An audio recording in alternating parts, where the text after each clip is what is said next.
سمري سمري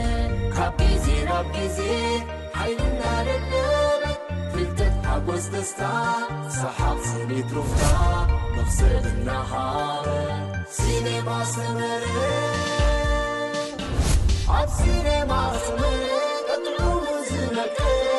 شعوري وعاما كوميدي دراما لا وزاتا سبورت في الليلة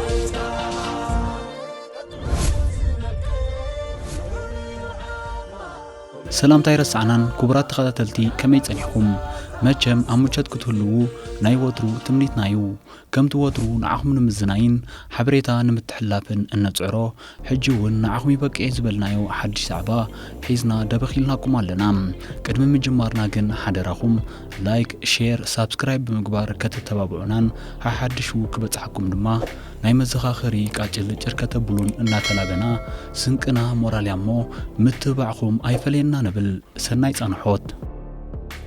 نأفريقاوي تشوكوبيرا توماس سانكارا من يقتلوه بريزيدنت بركينا فاسو نبر توماس سانكارا بزسكعك منقدي كابس قتل 34 عمتات تقطيرهم اللهم مسكتلت اتي أفريقاوي تشوكوبيرا بزبل زفلت مرحي بزتحاز ستطرطرو 14 سبات دما نبيت فردي كقربو مخانوم تفليت اللهم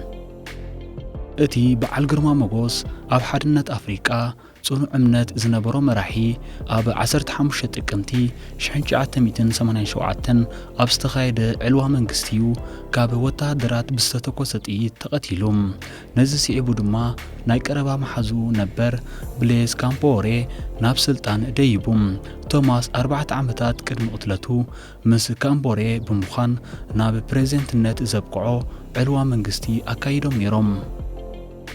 كامبوري حدا كابا مونغو اتوم 14 تخصصتي نيروم اب 2014 اقوطاطر اوروبا اب تهاجر نستولعه حزباوي تقاومو سيبو خا غوربيت هاجر ناب زخونت ايبريكوست تسديدو كنبر جميروم نسو اب قتله توماس سانكارا ايدو كمزي حوس بتدغاغامي بمغلاط اب مسرح فردي كمزي قرب اقبيتيوم سانكارا كابز قتل نوي عمتات اكوا انت قطره بزحات افريقاويان جن كم تمثاليت وي ابنت يقصروهم اب معرب افريقا زلوا اغلغلوت موغعزيا زهبا تاكستات بسئلتاتو زوقباين دوب افريقاوي مرحي تقاوم ودب جوليت ماليماون كاب مونغو اب هيوتو ابنت زوستوم سبات سانكارا حديوم توماس سانكارا سلمنتاي كم جغنا يقصر وانا صحاب زخري توماس سانكارا زخونه لوك داميمبا سانكارا نعنا جغنانا يو نهزبو نهاغورنا افريقان يفتوم سلينا هيوت خفيلو يبل اتهاجر امناتو غزي سلطانيا سما كاب ابر فولتا نا بركينا فاسو استغيرم مدري كون عسبات زبل ترجم اللو سانكارا ناي حقوقات وي هابتامات زبحال من نوابرو اي نبرون ناي بعلون ناي كالو سرحتنياتات منغستن ماهياون كنكيو غيروم قداماي درجات كيت اير كيتقمون كلكيلوم نتمرتي زلعل قلحتا يهب منبارو نسو اب سلطان اب صنحل اوانات بشحنچ 183 اب تهاجر منبابن مصحفن زخلو سبات 13 ميتاوي طراي زنبرو كساب شحنچ 187 اب زنبر اوان ناب 73 ميتاوي اب تحوو كاب فيدال سب هافت مريت انا وسده نحرستوت اكفافيلوم كومو بمقبارو متن مرت سرناي بزل على متن كم زوسخه يزرب حبرت افريقا بمسبخ دما اتاهغور انصار كم تكال غنزب عالمن بانك عالمن زبلو غزاتي كبل زغلصوم معرباوين حيلتات دو كتبل يمعد نيروم حاد اوان زبلعكا يقطاطركا كبل مزرابو يذكر أبكم بركينا فاسو زبالة هجرات أفريقيا بعداو مجزاتي أصفافيها زنبرت فرنسا نزنبرا لعلنا زفتاتن صار إمبرياليست بوليسي واتساب قدايات بمحنصات وقعاو كم زقبرة يقلت بز مخنيات أب قتلتو فرنسا مريح إجام كم زنبرا بعل بيتو تخصص ኣብ ኢጓንዱጉ ዋና ከተማ እቲ ሃገር ዝርከብ ዩኒቨርሲቲ ሳንካራ ዝመሃር ሓደ ተማሃራይ ንሱ ፕሬዚደንተይ ኮይኑ ክነብር እዩ ንህዝቡ ዝገበሮ ነገር ንሕና መናእሰይ እውን ንኽንፍጽሞ ዘላዓዕል እዩ ክብል ንቢቢሲ ኣብ ዝሃቦ ርእይቶ ተዛሪቡ ኣብ 2019 ኣቆጻጽራ ኤውሮጳ ኢጓንዱጉ ኣብ ዝርከብ ሃገራዊ ሕዛእቲ ኣስታት 6 ሜትሮ ቁመት ዘለዎ ሓወልቲ ተመሪቑ እኳ እንተነበረ ኣብቲ ሓወልቲ ገለ ቅርስታት ስለ ዝተላዕሉ ግን ኣብ ዝሓለፈ ዓመት ተማሒሹ ተሰሪሑ ነቐፍትኸም ናይ ሳንካራ ኣኽረርቲ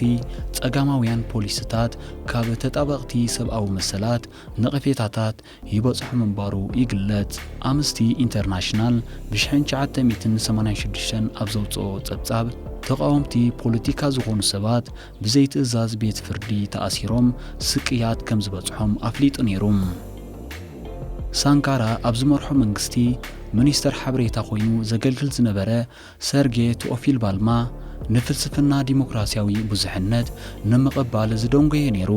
ንተቃወምቲ ከዘራርቦምን ክሰምዖምን ኣይከኣለን ክብል ይዛረብ ንህዝቢ ስልጣን ክህብ ዘይደልየ ድማ ኮሚቴ ወያናይ ምክልኻል ብዝብል ንዝተመልመሉ ሸቃጦ ስልጣን መሃቡ ዘዘኻኽር ባልምባ እንተኾነ እቶም ዝሾሞም ሰባት ንናቱ ስልጣን ዘጸለሙ መጥቃዕትታት ክፍጽሙ ተረኺቦም ክብል ነቲ ኩነታት የረድእ ነዊሕ እዋን ዝወሰደ መስርሕ ፍርዲ ብሌዝ ካምፓውሬ ንዝመርሓሉ 27 ዓመታት ሓዊሱ ነዊሕ እዋን ክንጽበይ ጸኒሕና ንሱ ካምፓውሬ ኣብ ዝመርሓሉ እዋን ፍትሕ ኣሎ ኢልና እውን ኣይንሓስብን ነርና ይብል ሓውኑ ቶማስ ሳንካራ ፖል ሳንካራ በዓልቲ ገዝኡ እውን ብ1997 ንቕትለት በዓል ቤታ ዝምልከት ቅሬታ እንተቕረበት እውን ቤት ፍርዲ ግን እቲ መርመራ ክቕጽል ይኽእል እዩ ዝብል ውሳኔ ንምሕላፍ 15 ዓመታት እዩ ወሲዱሉ በዚ ምኽንያት ከዓ ካምፓውሬ ካብ ስልጣን ክሳብ ዝተኣልየሉ ኣብ 2014 እቲ ጉዳይ ቤት ፍርዲ ብዙሕ ዝሰጎመ ኣይነበረን ንሱ ካብ ስልጣን ምስተኣልየ ድሕሪ ዓመት ናይ ቶማስ ሳንካራ ኣስከሬን ከም ዝኾነ ዝተዘርበሉ ቁሬት ተውኻዒቱ እንተወፀውን ብዲኤንኤ ግን ናቱ ምዃኑ ምርግጋጽ ኣይተኻልን ኣብ 2016 መንግስቲ ፈረንሳ ምስ ቅትለት ቶማስ ብዝተሓሓዝ ዘለዎም ወታደራዊ ሰነዳት ንኸቕርብሎም ሰበ ስልጣን በርኪና ፋሶ ሓቲቶም ነይሮም ብሰለስተ ምዕራፋት ተኸፋፊሎም ድማ ናብቲ ሃገር ተዘዋዊሮም ኣብ መስርሕ ቤት ፍርዲ ዝቐረቡ ኣብ ዘመነ መንግስታት ካምቦሬ ኣዛዚ ሰራዊት ዝነበረ ጀነራል ጊልበርት ደንደሬን ካልኦት 11 ሰባትን ኣብ ወታደራዊ ቤት ፍርዲ ክቐርቡ ትጽቢት ይግበር ንድሕነት መንግስቲ ብምጥቃዕ ተሓባበርቲ ቅትለት ብምዃን ከምኡውን ኣስከሬን ብምሕባእ ብዝብሉ ድማ ይኽሰሱ ጀነራል ደንደሬ ኣብ 2015 ተፈቲኑ ብዝፈሸለ ዕልዋ መንግስቲ ተሳትፎ ነይርዎ ብዝብል 20 ዓመት ስለ ዝተፈርዶ ኣብ ማእሰርቲ ይርከብ ወረቐት ምስክር ሞት ዝፈረመ ዶክተር ድሬቬዛን ክርስቶፉን ኣብ መንጎ ተኸሰስቲ ክኸውን እንከሎ እቲ ፕሬዚደንት ብተፈጥራዊ ምኽንያታት ከም ዝሞተ ዝሕብር ሰነድ ፈሪሙ እቲ ኣብዚ የለሉ ዝኽሰስ ዘሎ ካልእ ሰብ ድማ ሓላፊ ድሕነት ካምቦሬ ዝነበረ ሂያሲን ካፋንዶ እዩ ዓለማዊ ትእዛዝ ማእሰርቲ ዝወጸሉ ኮይኑ ንቶማስ ሳንካራን ካልኦት 12 ሰባትን ንዝቐተለ ጉጅለ ብምምራሕ ይኽሰስ ገለ ካልኦት መስርሕ ፍርዲ ቅትለት ቶማስ ሳንካራ ዳግም ክጅመር ምሕሳብ ኣብቲ ሃገር ቅልውላው ምዕዳም ከም ዝኸውን ስጋቶም ይገልጹ ፕሬዚደንት በርኪና ፋሶ ሮች ማርክ ካቦሬ ግን እቲ ክጅምር ተሓሲቡ ዘሎ መስርሕ ፍርዲ ንወጥርታት ኣፋኺሱ ሃገራዊ ዕርቂ ዘጠናኽር ከም ዝኾነ ተስፋ ይገብር ኣብ ኢንተርናሽናል ክራይሲስ ግሩፕ ተንታኒ ጉዳያት ሳሕል ዝኾነ ማቲው ፕሬረን ብወገኑ ከምዚ ዝበለ መስርሕ ፍርዲ ዘይምርግጋእ ክፈጥር እዩ ኢለ ኣይሓስብን ክብል ኣብ 2020 ንፈረንሳዊት መጽሔት ጁን ኣፍሪክ ተዛሪቡ ነይሩ ቤት ፍርዲ በርኪና ፋሶ ብጉዳይ ቅትለት ናይቲ ኣብ 1987 ብዕልዋ ካብ ስልጣኑ ዝተኣልየ ፕረዚደንት እታ ሃገርን ተጣባቂ ኣፍሪቃዊ ሓድነትን ነበር ቶማስ ሳንካራ ትማሊ 6 ሚያዝያ ኣብ ዝወዓሎ መጋበያ ንፕረዚደንት ነበር ብሌይዝ ካምቦሬ ንሕልፈት ክእሰር ወሲኑ ኣብ 2014 ብዕልዋ ካብ ስልጣን ዝተኣልየ ፕረዚደንት ነበር ካምቦሬ ብኣካል ኣብ ዝተረኽበሉ ንሽዱሽተ ኣዋርሕ ዝቐጸለ ፍርዳዊ መስርሕ ኣብ 1983 ምስ ካልኦት ክልተ ሰብ መዚ ብምትሕባር ነቲ ቅትለት ከም ዝፈጸምዎ ከረጋግጽ ከም ዝኽኣለ እዩ እቲ ቤት ፍርዲ ኣፍሊጡ። ፕረዚደንት ነበር ብሌይዝ ካምቦሬ ብዕልዋ ካብ ስልጣን ድሕሪ ምዕላው ናብ ጎረቤት ሃገር በርኪና ፋሶ ከም ዘምለጠ ጽብጻባት ይሕብሩ። ካብ 1983 ክሳብ 1987 ንበርኪና ፋሶ ዝመርሐ ቶማስ ሳንካራ ማሕበራዊ ፍትሒ ንምንጋስ ንዝወስዶ ዝነበረ ስጉምትታት ከምኡውን ኣንጻር ዳግማይ ምዕራባዊ መግዛእቲ ዝህቦ ዝነበረ መርገጺታት ክሳብ ሕጂ ኣብ ሃገራት ምዕራብ ኣፍሪቃ ብሓፈሻ ኣመዛግብ ታሪኽ ድማ ብፍላይ እናተዘከረ ይነብር ከም ዘሎ እዩ ዝሕበር። ቅትለት ቶማስ ሳንካራ ኣብ ሃገራት ምዕራብ ኣፍሪቃ ዘለዋ ረብሓታት ንምውሓስ ብፈረንሳ ዝተወልዐን ዝተሃንደሰን ምንባር እዮም ተመራመርቲ ታሪኽ ዝሕብሩ። ዝኸበርኩም ተኸታተልትና ንሎም ዝበልናዮ ትሕዝቶ እዚ ሰማዕኹሞ እዩ ነይሩ። በዚ ነቕርበልኩም ዘለና መደባት ዓጊብኩም ክትኮኑ ሙሉእ ተስፋና ኣብ ቀጻሊ ብኻልእን ሓድሽን ትሕዝቶ ክሳብ ንምለሰኩም በቶም ካልኦት መደባትና ክትዘናግዑ ሰናይ ምንየትና እዩ። ክቡራት ተኸታተልትና ከም ወትሩ ስታፊኹም ኣብ መደብና ዕዙዝ ስለ ዝኾነ ርእይቶ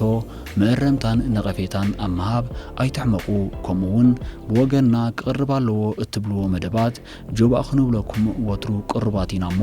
ከይተሰከፍኩም ሓብሩና። ኩሉ እቲ ዝቕጽል መደባትና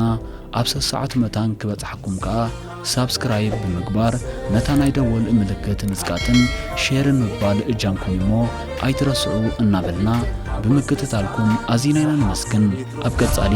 ብኻልእ ዝተፈላለዩ ማሃርና ዘናጋዕን ትሕዝቶታት ክሳብ ንራኸብ ሰላም ጥዕናን ራህዋን ንኹልና።